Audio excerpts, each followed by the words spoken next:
Hey, this is Jay Ratner, designer at Disney. You're listening to the Master of One podcast. You can find me at jratner81 on Instagram and at jratner on Twitter.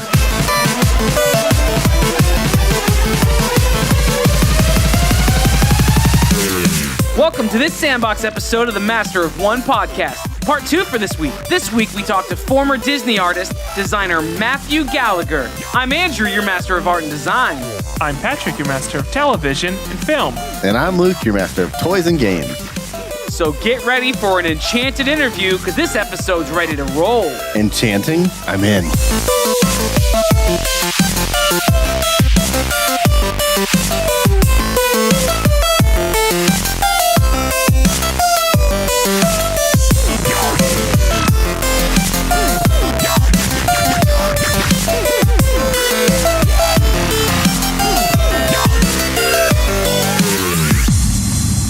So for this Sandbox episode, we are excited to talk to somebody who is near and dear to our hearts. He is a longtime listener of the show and contributor, and has been to at least 2 meetups, as far as I think that's where we're at, right? I think, Matt. Yep. We are talking to former Disney artist and author of The Elements of Magic, designer Matthew Gallagher. Welcome, Matthew, to the show. Thank you. That's what I hear. I hear the horn in my head, but I can't actually do it. So I just put out some tones. I figure it's close enough. Just some syllables. Matt, we're so glad that you finally made it onto the show. Like, we've met you, we've hung out with you. Well, several of us have hung out with you. I think we've determined that Luke hasn't. I never yet. have. But it's going to happen. It's going to happen. But you've been a part of the community for a while. You are an active contributor to the conversation in Slack, as well as a whole number of other things. But we're glad to have you on the show. So before we kind of dive into some questions and things, give us the Wikipedia page about yourself and let us know, and the listeners know, a little bit about who you are. No, the Wikipedia page is I was a kid that drew my entire life and never outgrew it. I was fortunate enough to go to Philadelphia College of Art, which is now the University of the Arts in Philadelphia, Pennsylvania. It's actually the first university dedicated in the United States to the arts, visual performing and otherwise. Being a lifelong Mets fan, I hate Philadelphia and their Phillies and Eagles, but love their cheesesteaks and their pretzels. All right. Naturally. But no. Yeah, Philadelphia it was a fantastic town. There's so many great museums to grow up and become an artist in. And that's where I met my future wife. I was 19 when I met her, and we got married several years later. Moved to Florida, had always wanted to work for Disney, persevered through some freelance work for a number of years, and was fortunate enough to get a job with the Disney Multimedia Group for building a new intranet system to sell creative services to other Disney departments. At that time, they were selling tons outside of the community, and they wanted to retain that money. So I worked with them for a number of years doing that, as well as television film with Disney Production Services under the Bob Ellen and Disney Ideas Group. From there, I went to a traditional ad agency called YPB&R, later rebranded as Y Partnership, and it was the largest ad agency in Florida that was privately owned, dedicated solely to the travel and tourism business. So I've spent a lot of years in the tourism industry. From there, I opened Designomat after they kind of changed course and went back to the print media, and worked for a number of years doing that until I was recruited by IBM Design in Austin, Texas, and lived there for a number of years. But my family really missed Florida, so we came back here, and now I work for a large timeshare company. Doing their managing their release management for most of their software products and helping with the brand strategy and whatnot, as well as run my own agency called Designomat. Hope that was brief enough. No, yeah, I mean, Dude, so You've been done around a the lot. block. yeah, I'm sitting here going, where do we start? It's one of those situations where I left out a whole bunch of stuff. Well, yeah, and that's the other thing. Like, when I first met you in person, like we had chatted and everything via the internet. But when I first met you in person, it was at downtown Disney or Disney Springs in Florida, and I remember sitting down having pizza with you, and you just like just rolling out your story, and I just remember there with my jaw just dropped. Like, how in the world do I get to talk to somebody who's so knowledgeable and so experienced, because you've done so much with so many people, and you know all the people there are to know, and you could easily humble brag and we could spend the next hour just listing off people you've had personal experiences with. We won't do that, but it's incredible. So I want to jump all the way back, and then maybe we'll make our way forward. I want to jump back to your time in school. So you dropped a little bit of knowledge on us that this was like the first school that was like ever dedicated specifically to art. Being that you're at this school that has this prestigious and kind of this deeper heritage, did you feel that on a day-to-day basis while you were there? Was there a sense of pride in that, or was it just like was it just the common, you just did what you did, or did you really feel like there was something that you needed to achieve or something that you needed to prove coming out of that school? Oh, no. Yeah, no. I felt the weight of the 100+ years that the institution had been around. I was fortunate as a kid to travel a bit. I lived in London as a child. And when I was 14, I went to Italy and saw 3 out of the 4 Pietas by Michelangelo, who is my favorite artist, and determined at that point I would spend the rest of my life doing that, or a reasonable facsimile, considering I'm me and he's him. So I really focused on that, and working with some of the best artists at the time, specifically Martha Erlbacher was probably one of the best anatomists, and I studied under her for a couple of years, as well as just the breadth and depth of art. I mean, every day we lived, eat, and breathed it. It was fantastic, from art history to understanding where Western culture had driven the creation of art over time, tying into historical legacies and heritage of different cultures. My grandparents came from Ireland and Italy, which are two of kind of my favorite art eras, especially the Renaissance. That really drove me. And coming out of there, you really wanted to make a mark. You wanted to do something.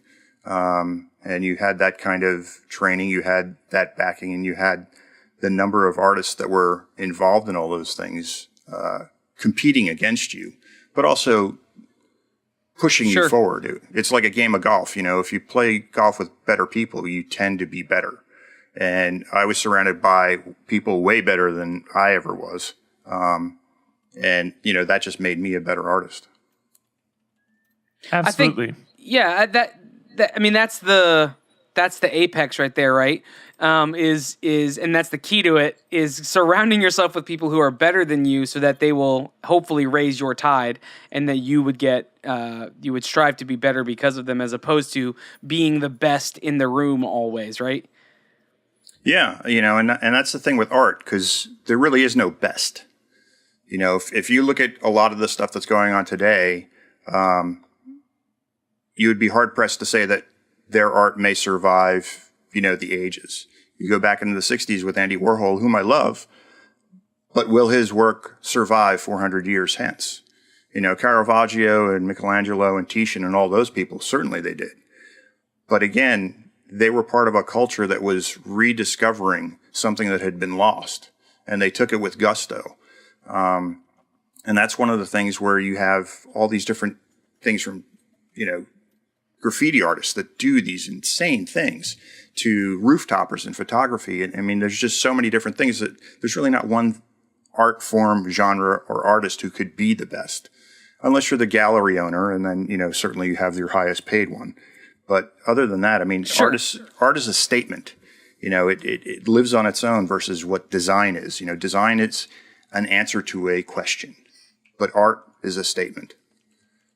I think that's a really key distinction. So, I've heard you rattle off all these names that I'm pretty sure are like classic artists. I mean, I took an art history class one time, so I have an idea of maybe some of these. I've heard of Michelangelo. Yeah, but you mentioned... Oh, exactly. Not just the turtle. But you mentioned your love for Disney, moving to Florida, and you've always wanted to work for Disney. And I'm curious about how those fit beside each other, because when I think of like Michelangelo, I don't think of Mickey Mouse, or I don't think of that style or that aesthetic. So how does those influences, how does that legacy you've just spoken about, how does that also play into wanting to work somewhere like Disney? Oh yeah, no, I mean that's a great question. One of the things that most people forget about the Renaissance and artists like Leonardo and Michelangelo and so on is that they were hired guns. Pope had a new building. I want a painting on my wall in my new building, and so Michelangelo painted the Sistine Chapel. I mean, it was that simple. So that legacy of finding a solution, selling art, trying to elevate or storytell through a creative endeavor is certainly something that continues to this day with Disney, but specifically with Walt. I mean, again, he built things for himself that he wanted his children to experience. The big myth about creating Disneyland, he used to take his kids to a 2-bit circus in LA, and he'd sit on the park bench and think that he could make a better place for kids. And that's what Disneyland became. He did Flowers and Trees, I think, was a silly symphony. It was nearly complete in black and white. And then all of a sudden, somebody introduced color to filmmaking. So he scrapped everything and redid the film. It came down to telling a story. And I think that is one of the things that artists have done since the Lascaux Caves, where, hunters painted mastodons or whatever the animals are on the inside of those things to today. Yeah. It's to try and convey some kind of emotion, some kind of story, some kind of connection to generations beyond, some kind of level of immortality that only art seems to be able to enable us to transcend. So I think Disney is one of the greatest storytellers, specifically as the man, because he surrounded himself with the best people. And the company went through some hard times, certainly, but I think over the past dozen or so years, no one can dispute their reclaiming their mantle of, America's storyteller. So, and we are very excited to jump in the Disney part of the conversation, but I want to, at the beginning of that statement, you made a comment that they were hired guns. And before we started the conversation tonight, you said this phrase, you said design solving business needs. And and I would love to kind of hear that unpacked a bit, what that looks like, design for design's sake, as opposed to design accomplishing maybe a higher purpose. Well, they're not necessarily mutually exclusive. Sure. When you design something today, a product today that enables folks that may be disabled or less than able of a fully abled person, you are designing something that elevates all boats. Specifically going back to, the comment about, some of our great art legends being hired guns, that's what they were. History has turned them into artists, but over time, Michelangelo's first thing was a forgery. He was so well adept at sculpting. He sculpted this medallion, buried it in the ground, and he and a friend convinced somebody else that it was ancient, and he made some money. It's a matter of making a living. Again, most artists that I know, that I've been involved with throughout my life, have a calling. It's something, I could teach anybody to draw. I can teach anybody to paint. Those are tactics. Those are tools. Those are techniques. But I can't teach somebody to be an artist. That is something that is born into you, and that is a fire in your belly that burns day, night, brighter than ever. And it's not something that goes out over the years. Honestly, I've been doing this for 30 years. Actually even longer if you look at the first piece I ever sold when I was 14. But it's just something that you continue to try and focus on and tell your story. Tell your story through those moments, or make those statements with art. I have a dichotomy, as it was. With Design and Matt, I do a lot of the things that are my own content creation for their own purpose, to tell a story, to make a product, to build something I want to build. When I work for a customer or a client, I do something for them that they need to build to grow their business or to solve a business problem, like I did at IBM Design or what I do currently with my present employer. That's no different than, again, Leonardo painting a tomb or doing one of those things. However, him making a helicopter, that was just something he wanted to do. He designed that. He designed battlements. He designed armaments. They had wide-ranging appeal to different topics, different products, different techniques, just because that's who they were. And I know a lot of artists like myself continue to do that. I do photography, I do woodblock, I do prop making, I do lots of different things. And not all of them I expect to make a living out of. Sure. But I have to do them. Right. Much to the chagrin of my wife.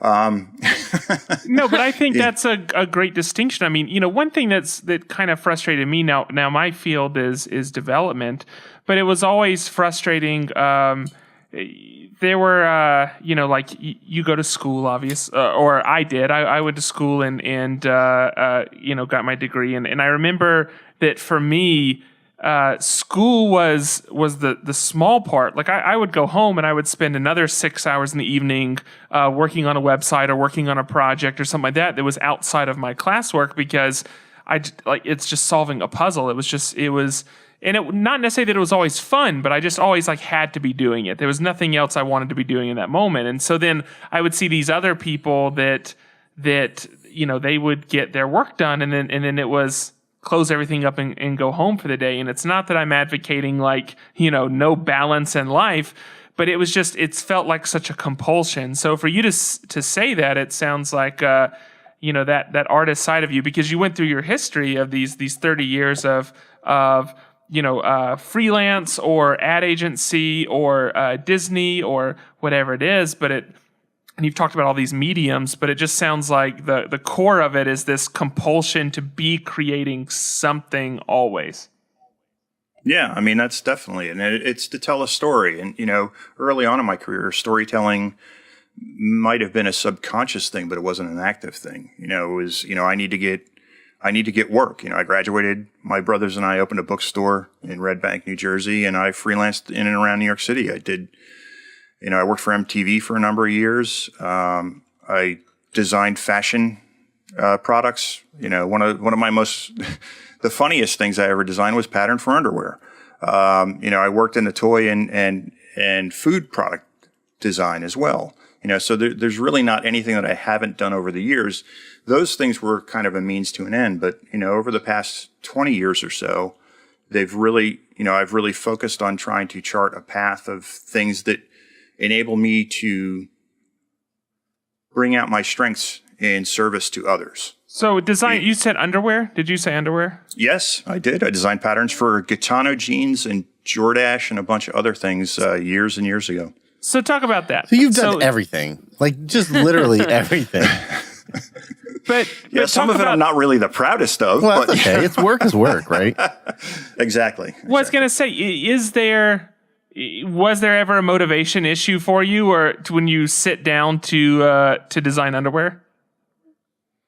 No, I mean, again, that was early on in my career, and I was happy to have any creative gig. Yeah, it's making money, and you're doing something creative. So and I was working for at that time one of the biggest fashion brands. I did stuff for the Gap and just all these different places because the friends that I had literally grown up with, and gone to high school with.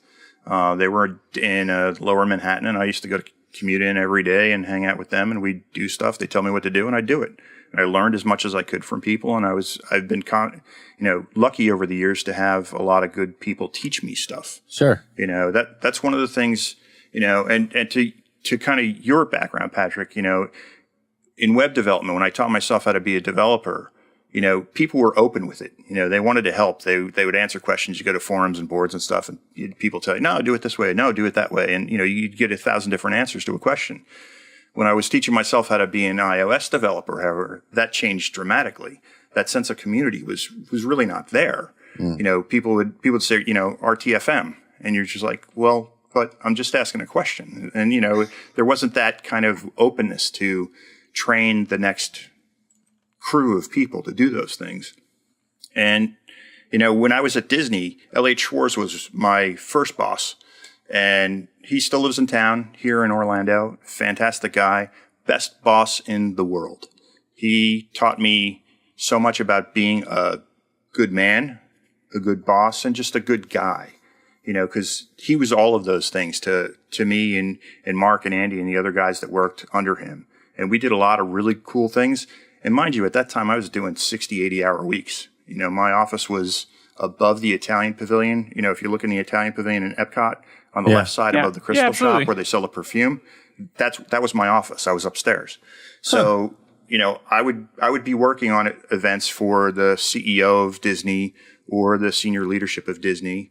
It'd be 9 o'clock. I'd go downstairs. I'd watch fireworks, and I'd go back upstairs and finish. You know, I'd get out of there about midnight every night. You know, but my office was in a theme park.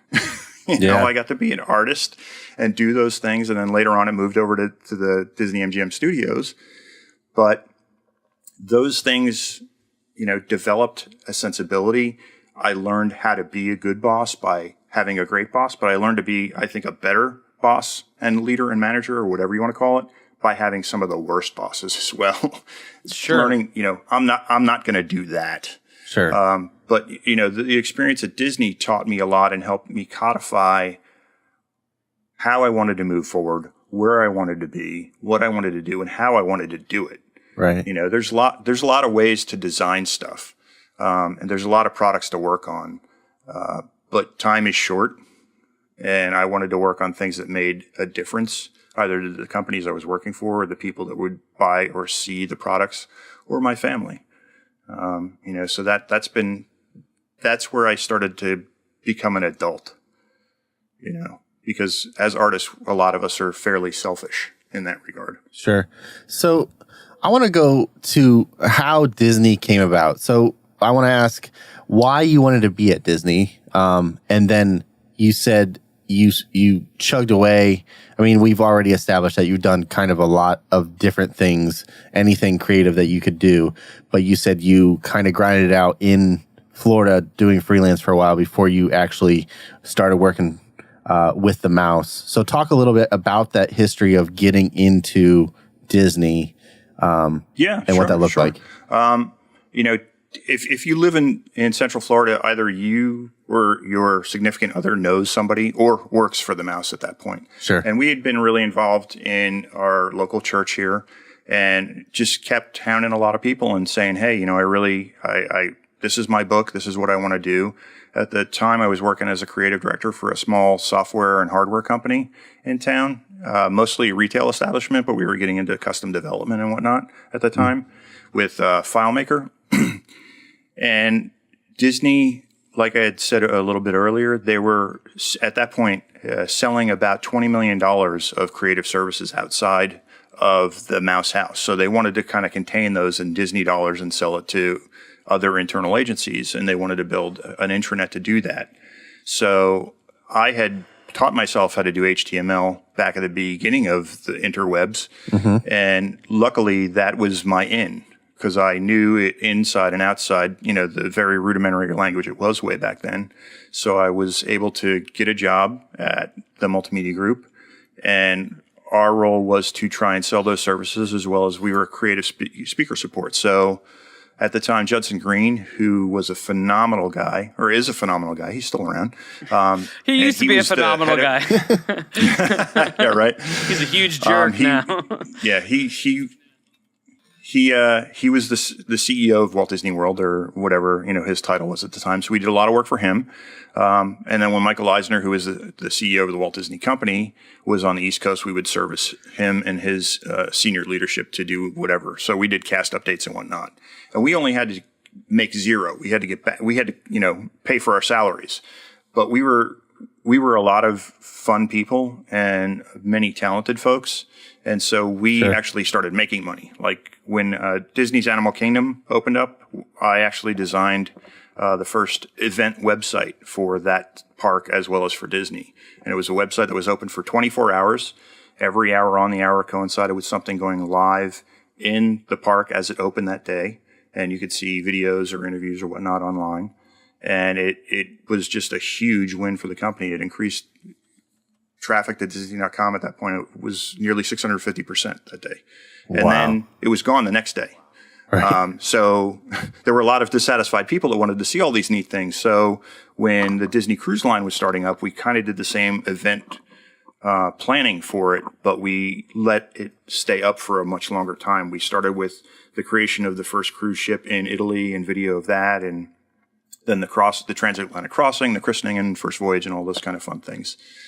So we were starting to quote unquote make money doing that type of stuff, and that's a good and a bad thing because other divisions in the company want then that to have happen for them, which are not cost recovery units, but actually cost units.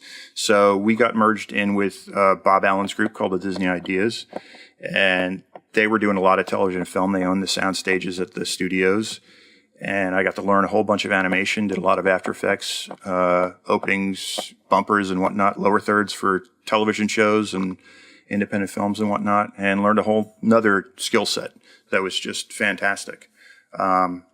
But seeing that whole side of the business,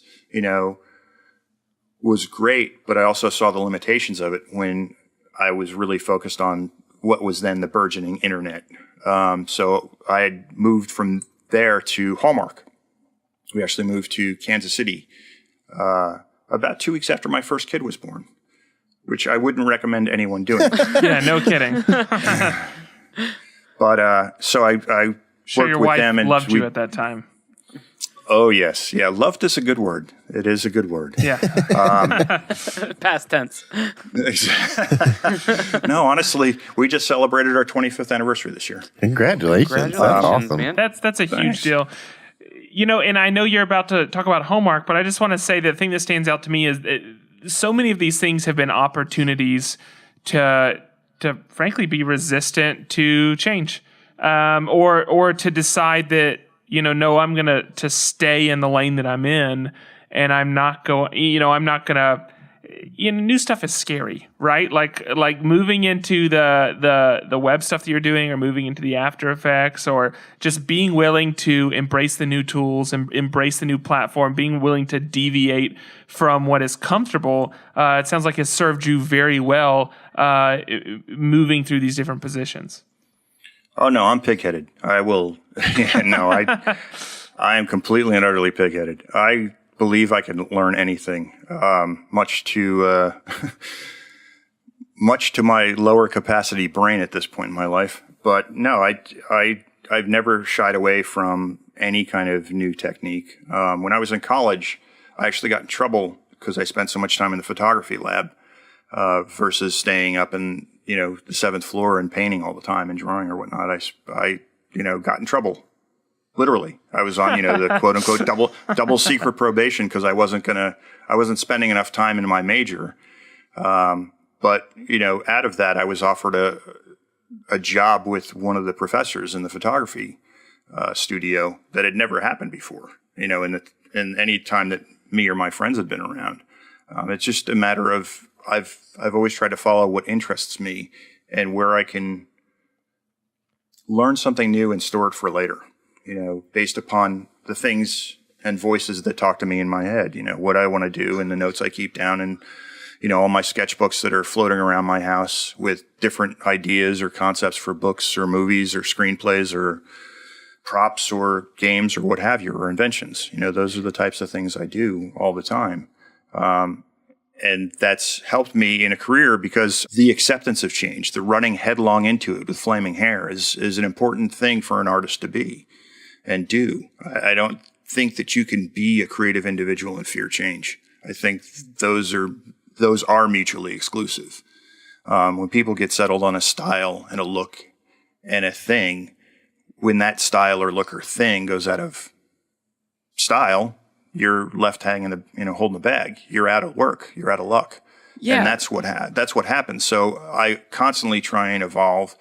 And, one of the things that when you get out of college, a lot of people say, you need to develop your own style. You need to develop your own look.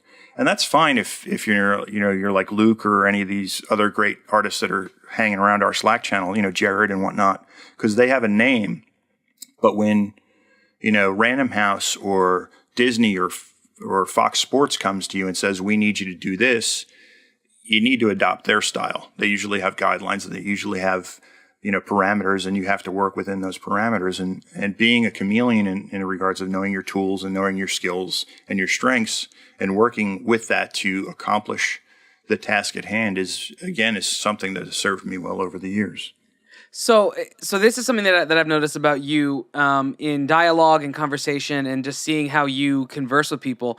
I don't know if pig-headed is the word that you would use. You're very strong-willed. You're very strong-minded, and not in a bad way. Just you have an opinion, and you are not afraid to communicate whatever your opinion is. And I think that's a really strong attribute. Now, you mentioned a story about you being in college and kind of some of this stuff flourishing, but I want to know how your attitude and has shifted, and how it's been shaped over the course of your career. Like, what has been fine-tuned with that? How have you had the good and the bad of that, and what's come out on the other side?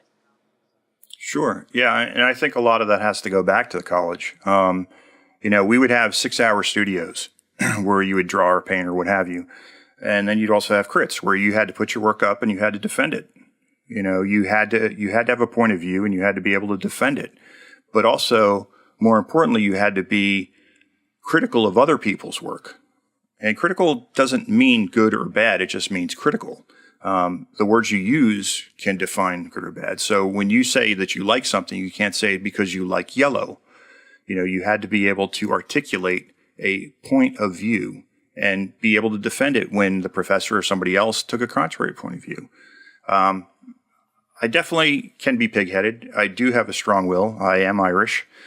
So, there's that. But it's definitely something that you learn to not fall on the sword every time for. When you're young, there's a great thing of being black and white. It's either or. And as you grow, as I've been able to grow in the industries that I've worked in, I see there's a lot of different colors there, a lot of different shades of gray and a lot of different colors in the spectrum. And you have to be able to read the room when you're talking to people, especially when you're working with customers or clients or employers. You can't just say, well, that sucks, don't do it. You have to understand where you are in the hierarchy and how to convey your point of view in a way that will be received and accepted versus, again, being pig-headed where I can be in my house, in my studio, and tell myself that something sucks and I don't like it. But I will be markedly different, if I'm doing something for a company or client or an employer and craft a position and pitch that position and be able to defend it, but also know when to walk away. Because that's another thing that I've learned over time is the art or the piece or the project you're working on isn't you. If somebody doesn't like it, it doesn't mean anything about you. It just means that there's a business initiative and there's somebody else that knows more than you about where the direction is going, and you have to accept it. And over the years, it's like the old Doritos slogan, crunch all you want, we'll make more. There's 1,000 different ways to answer a creative decision, and maybe this one doesn't work this time. So you put it away and you make something else. I think that's probably so both those are good points. It's appropriate that last week on the show, we actually talked about how important the idea of being able to debate well is when it comes to, any kind of creative pursuit. But, I also... the idea of what you just mentioned, I think, is probably the thing I see most, especially in younger artists, but I think it's just prevalent everywhere, which is this feeling that you get to a certain point of expertise or a certain point of education, and again, I tend to see this more in the job world, but that because of that, you've earned this right for it to all be an expression of you. And the reality is, if someone else is paying you to do it, then certainly you're going to live somewhere in that. But the reality is, it still has to accomplish what basically the person paying the bill wants, and that may not look totally like you. And I know that's a big point of fight for a creative, is wanting to get their point of view across. And unfortunately, and especially given that it's a very subjective medium, that point of view isn't always accepted. And I know that that's like it can be a big ego hit, or it can be just a big emotional hit to an artist when, they have the idea and they get excited and they feel like they get to really put themselves out there, and it isn't received well. But again, this also, I think, plays into this idea of you have to serve the business, you have to serve the product, and just because it totally fits you does not mean at that moment it's the right decision for again, the person paying you, or the client, however you want to say it. So when I was at Hallmark, I had to have a discussion with one of the guys that worked for me. Actually, one of the most talented artists I've ever worked with in my life, Randolph de Malanta. Amazing guy, wonderful, wonderful man, just a great friend.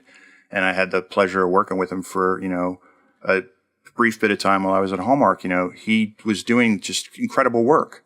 It was just fantastic art. And I had to pull him aside one day and I said, pitch this to me. What is this? What is this in regards to what we need?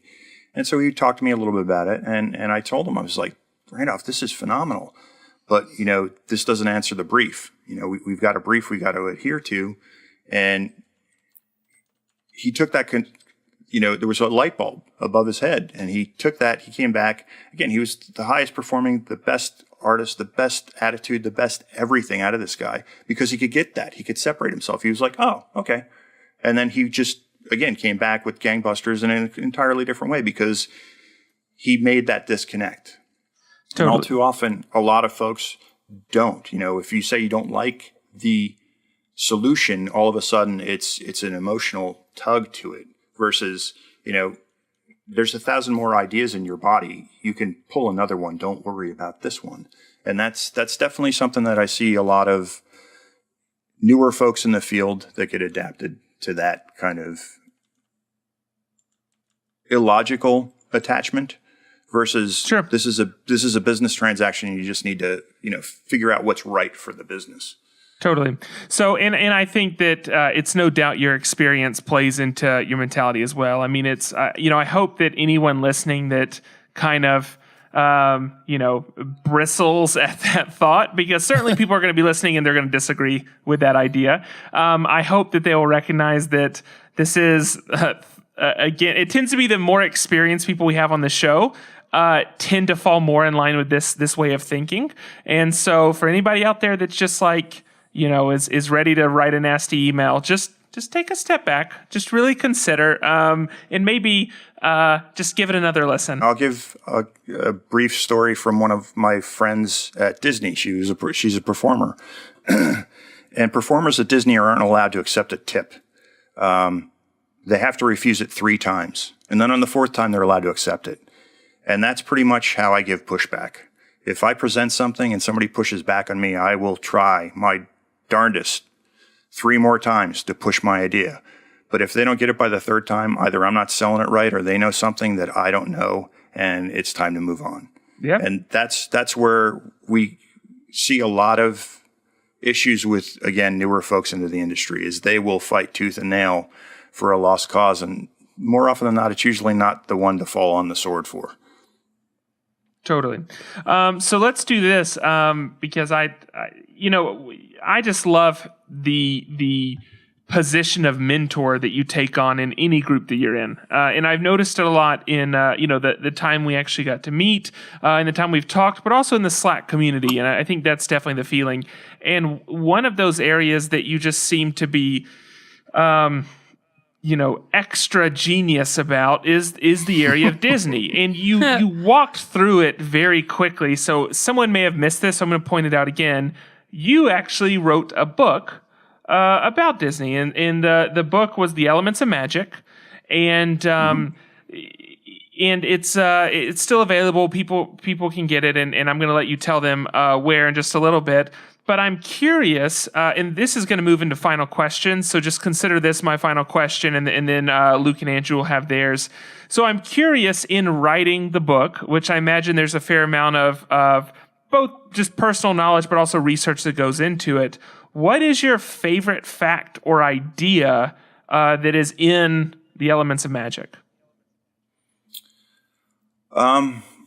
Well, having the ability to travel as a kid, I was always fascinated with travel guides. There used to be some great publishers out there, but with new technologies, especially when the iPad came out and iBooks Author arrived and allowed you to make these immersive things, I wanted to show how much I enjoyed the parks, how much fun I had there, how proud I am to be and live here in Central Florida. I mean, I can watch the fireworks from my studio every night at 9 p.m. They were just off as we started our talk earlier.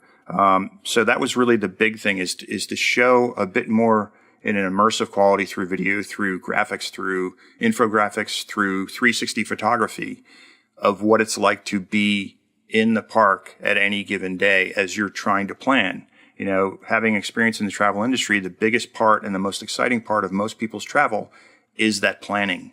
So I wanted to give something that was out there that could really show you standing in the middle of one of the rides or watching a parade or, just some of the collectibles that I've gotten over the years through it, so kind of a little memory box, love story, whatever you want to say, to the park itself. So there's not really one particular thing other than, it's a great place. It has its warts like everybody else, but, for all that it is, it's a phenomenal place to take some time and to just enjoy. I mean, you don't even have to go on rides. You can go watch some of the best performers in the world do their shtick.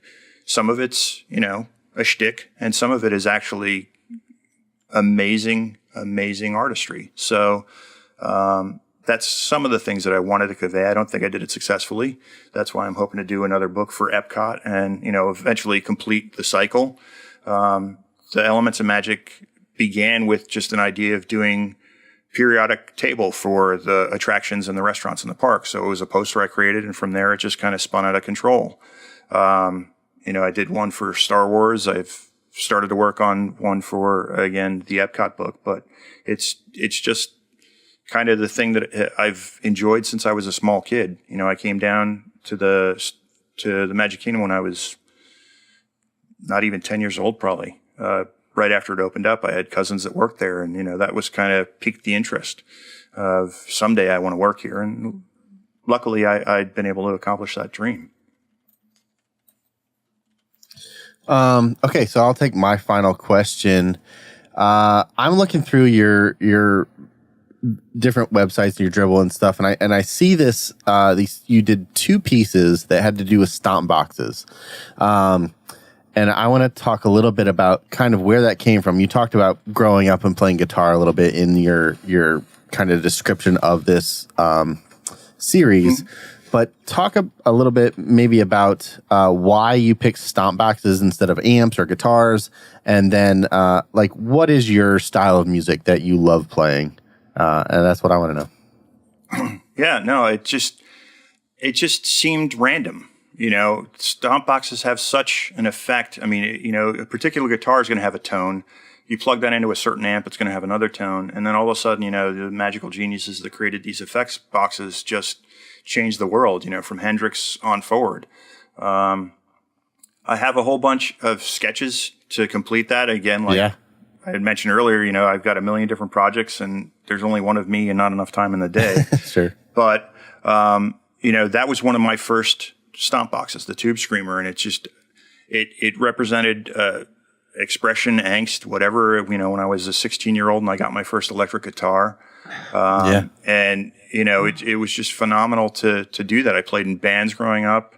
And then when I was older and we started getting involved, with the church down here, I actually played in a contemporary service every week for a number of years. Mm-hmm. So, I'm a pretty solid rhythm guitarist, pretty pathetic lead guitarist. But my love of music, really, it's classic rock, blues, love the blues. One of the greatest concerts I ever saw was Stevie Ray Vaughan and Joe Cocker on a double bill. Wow. So, and that was about less than a month before he died. So, wow. That was a phenomenal experience. As a kid, I was, involved in how shall I say it politely? Acquiring tickets for other people that wanted to go to concerts. Yeah. So, Sure. So I saw a lot of concerts growing up. Another one was The Who. Watching The Clash and The Who play at Shea Stadium. Oh man! Actually, The Clash's live recording at Shea. I was there that night when they did that one. So there's that. My favorite guitars is Fender Strat. Favorite amp. I actually like the Vox amps, but classic rock, Led Zeppelin, Hendrix, Stevie Ray Vaughan. Those are kind of my soul. And then being from New Jersey, Bruce Springsteen. I mean, the boss.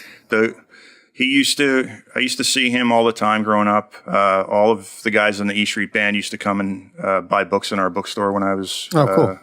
Out of college. So, they were just guys. They were run-of-the-mill guys. You'd see them out at the bar. They were friendly, personable, and, they were always around. So, that's probably my favorite guy is Bruce. Sweet. If it makes you feel better about playing rhythm guitar, Angus always said Malcolm was the better guitar player. So just pretend you're Malcolm in that situation. All right, Andrew. I've seen them both play live, and they're both way better than me. And I have no idea who any of them are. So that's they're not Jason Mraz, so it doesn't matter. They're not Jason Mraz. So Andrew would have no clue. So here's my final question. It goes back to something that you alluded to earlier, much earlier in the conversation. And you talked about these people who were not terribly helpful and very closed off to, like, willing to share their ideas or share what made what made what they were doing special or unique or work even.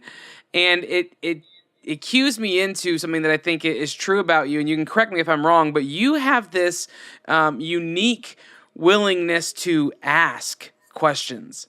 It seems to me that you are incredibly inquisitive, that you're not okay to just kind of know that other things happen around you. If something's happening that involves you, you want to know about what it is and why it works, and not even just on like a cursory level, but like on like an intrinsic level.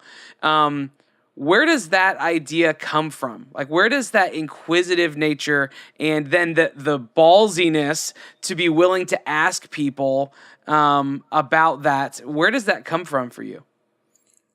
Again, that goes back to being a kid, I was the third kid in an Irish household, so nobody paid attention to me, so I did my own thing. And when I had the opportunity to learn from people, I wanted to learn all that they had. When I went to college, I soaked up everything that I could get from everybody that would be willing to give me time of day. And I've continued that through my career because I think I'm kind of competent in what I do. But when I walk into a room, I will never assume I'm the smartest guy in the room. And in order to learn more, you have to be humble in that regard. You have to understand that everybody can teach you something. And so, on the Slack channel is a perfect example. When people ask how to do something or they want to do this or that, that's only the apex of their question. There's a background to it. In order to provide some better guidance that's more appropriate to help them get to where they need to be or want to be, you need a bit more information. So I guess that's why I'm so inquisitive. And, sure, some people may not like how many questions I ask, but I think I enjoy learning, but I also enjoy trying to help people. And again, that goes back to Elliot and, the best boss I ever had, and making sure that you take care of the people. And not everything is going to give back to you. It's okay just to help somebody, just to help them. Yeah. And that's what I try and do on the Slack channel, sometimes successfully, other times not. But, throughout my career, that's definitely the way I try to lead the teams that I work on, as well as be led by others. Well, I think it comes through in a big way. We have the show, not just the three of us, but the show as a whole has benefited from your feedback and your ideas and your critique that you've shared with us, and the candor you've had with us has been immensely helpful, and hopefully you've noticed the difference. I guess we could talk about that off air, but I think it's so crucial, and I think sometimes we miss this. At least I'll say my generation, and I think especially the generation just below us. I think we miss some of the benefits of people who have been around the block and have learned some of these things the hard way, maybe even in some cases, and I think it's incredibly beneficial to our community to have people like you who not only know what they're talking about, but also are willing to share what they know. And so from us, I just want to say thanks. And if you want to benefit from that, just join the Slack community. Ask Matt anything, and he will tell you what he thinks about it, and he will give you honest feedback and critique, and it will be you'll be better for it. So with that in mind, we skipped a whole section of stuff that you do, and so let's try to pack that into this last section here. How can people find what you're doing? Because you're an incredible artist too, not just. I mean, we talked very little about your actual art, but you're an incredible artist, and you have some shows and some things that are coming up. Tell everybody where they can find what you're doing and connect with what you're doing. Sure. If you're in Burbank right now, there's the Art of Mad Max Road Rage show going on at Creature Features through next week. It opened this past Saturday. It was a huge show. I've done some work with them over the years. They've been gracious enough to have me included. There's a Stanley Kubrick group art show that's next month there as well. And in the fall will be a Buffy the Vampire Slayer show that I have to do a painting for as well. So there's certainly places there to see real art that I create. Online, I'm at Designamat on all the social networks. You can check out designamat.com or MatthewCGallagher.com as well. I usually post new projects there.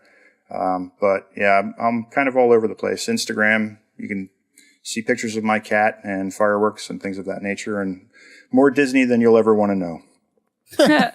And you can pick up your book and all that jazz on there as well, right? Yeah, that's on the iBook store. You can just search for Elements of Magic.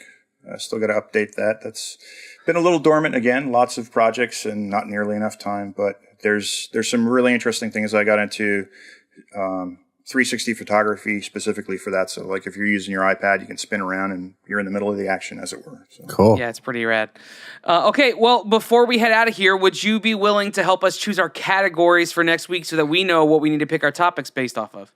Sure. Rock and roll. Well, that's it for the interview portion of the episode. Up next, we're going to draw some tokens.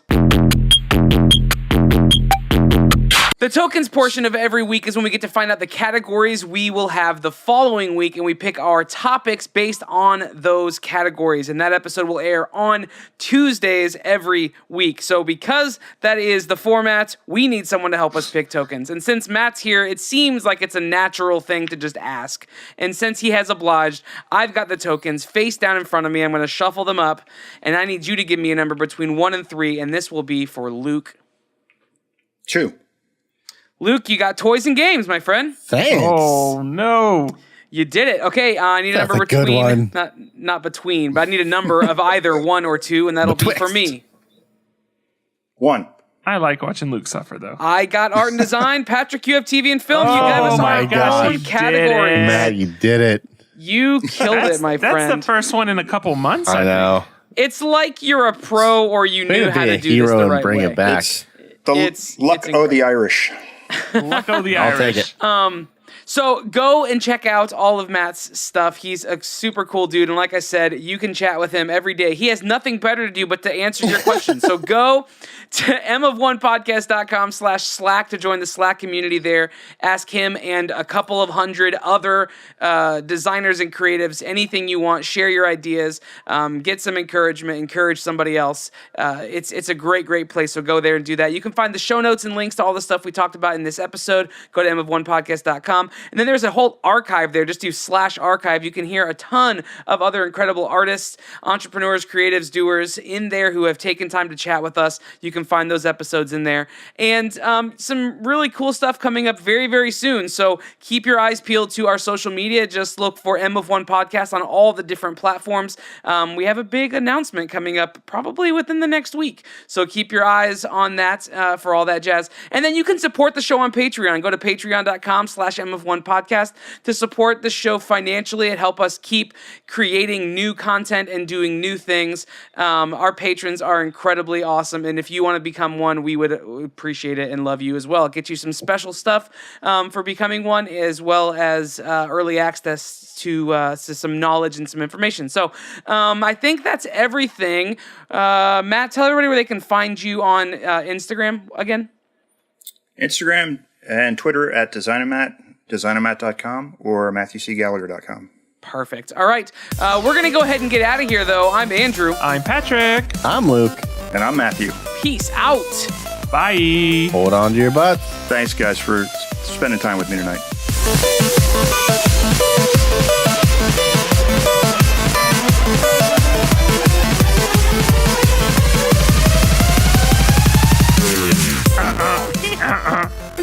Perfect. That's actually me every week.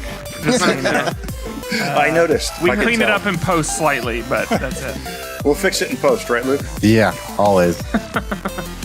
All right, so the tokens portion of every halalala. Let me try that again. Come on, Andrew. Come on, Andrew. Sorry. It's weird to not see you guys.